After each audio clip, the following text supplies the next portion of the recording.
You did it. You're finally into the big leads after being an exec and working tirelessly for years. Now that you've elevated to this level of position, or rather yet this level of status, there are some things you need to consider as you take on this new role so that you shine just as bright as you did as an exec. Stay tuned to this video as we dive into the tips when changing from executive to manager.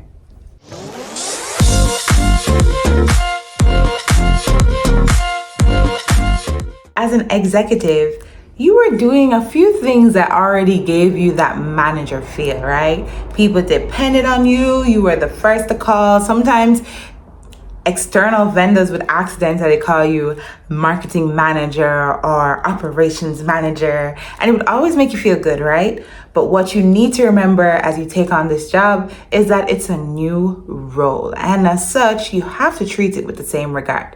So look through that job description, understand, or sometimes it's even better for you to compare your old with your new, just to fully understand the scope of work that you'll be expected to take on. When you were an exec, just kind of started doing management stuff, then no one would really hold you accountable. But now that you're filling in these shoes, you will definitely be held accountable. So you want to make sure that you're doing right by your new post by treating it with a clean slate in mind. Number 2, maintain a strong work ethic and be a good example for your team. Now, when you were an exec, don't lie, they used to take the sick leave them when you never really did sick. You know, you got one duck work, you got one set, you got one party, you know?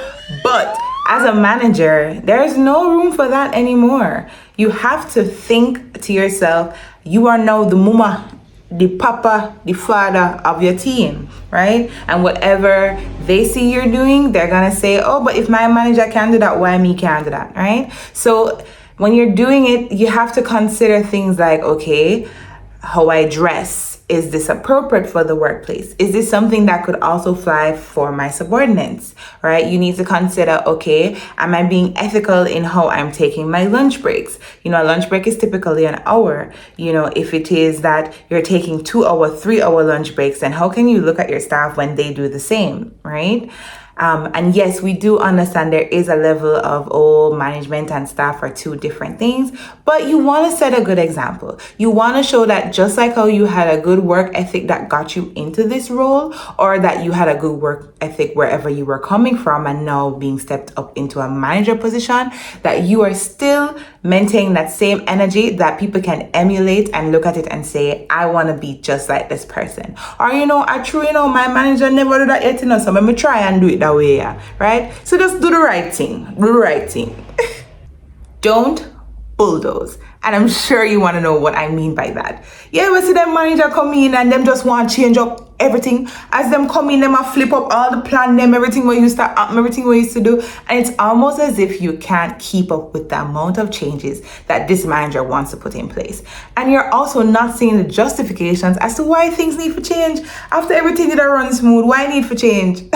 So the onus is on you as a manager to ensure that when you come into power, so to speak, that you understand the lay of the land. You want to understand the standard operating procedures and understand how people feel about their jobs. How do they feel about the way in which things are done, and what departments tend to run each other the wrong way and why? And then you can begin to identify the different areas that might need a little tweaking or sometimes a 360 change in order for the processes to run smoother, for the communication to be more transparent and effective, and most importantly, contribute to the bottom line. This one is a little controversial. Management is not against staff, and staff is not against management. I find a lot of people who make this transition, it's as if it's like a 360. They don't remember what it was like when you were executive and you felt like your manager wasn't allowing you to be heard, your manager wasn't transparent enough, and you don't want to step into this new role and draw that same line. You want to keep in mind that your staff members are people too. So with that in mind, you want to ensure that you are transparent and that you get team buy-in when implementing changes that may affect the way how things used to run. Change is a scary, scary thing for staff, but it's for you to utilize your people management skills to make that change or that process smoother and easily understood. So remember, it's not management against staff and not staff against management. And for that to work, you need to think with that in mind. Okay, you're at the top now, you reach manager status. But what you must always remember is still work on you. Still be in the know and increase your skill set.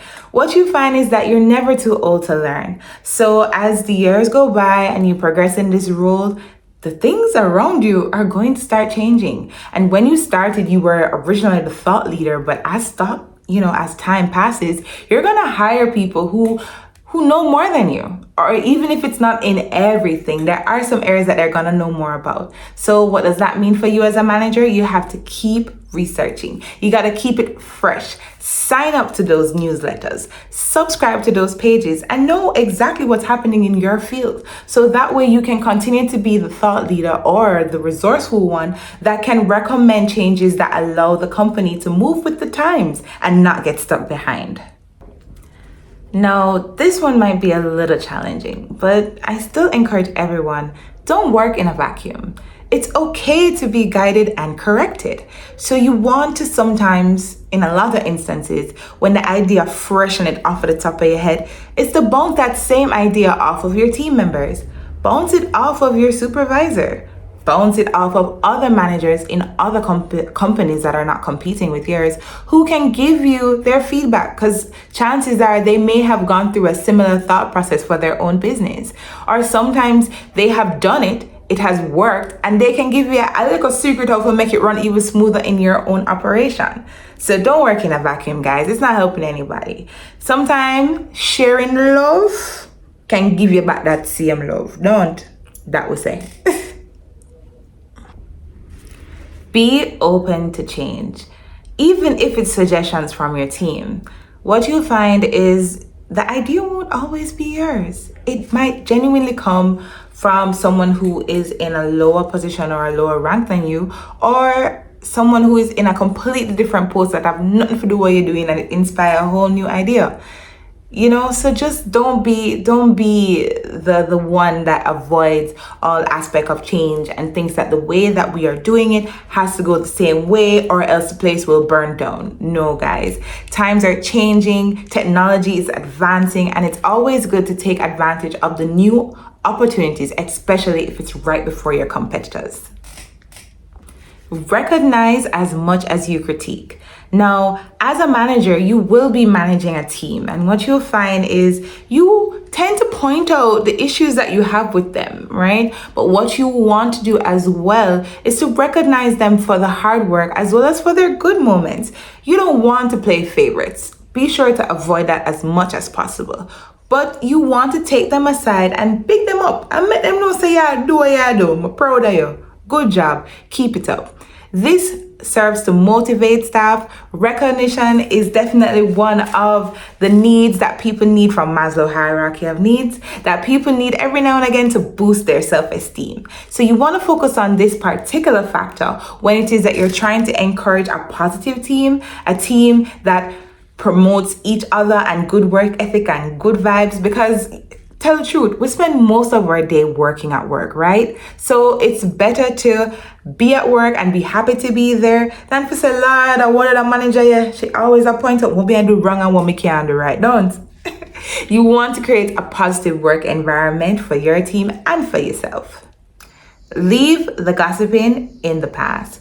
Probably back then, it would have been okay to, share 1-2 joke with co-workers, sus a little bit Bo Robert around the way. But now that we've elevated to this new status, we don't have time to be talking about people's business and who did that weird last night. I mean, we're not the time for that after you're a news reporter. No. You need to be focusing on your career and maintaining the job that you're in. You don't want that to become your problem. So set that line and let people know that those conversations are no longer something you want to be a part of.